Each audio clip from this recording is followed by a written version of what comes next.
Sergeant Slaughter, and I am once again coming to you with a message for all Americans.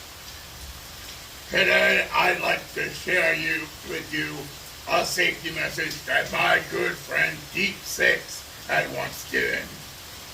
I am currently standing on the deck of this beautiful pool, but you may also notice that there is a rainstorm coming down. Not just rain, but thunder and lightning as well.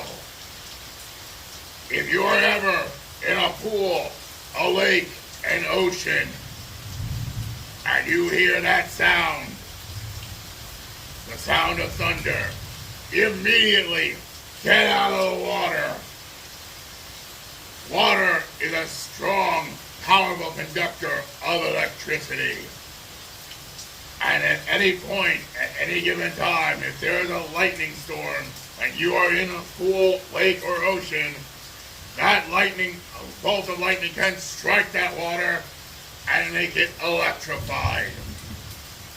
Remember, if you think it's cool to swim, even in a pool when it's raining, as soon as you hear that thunder, it might be too late.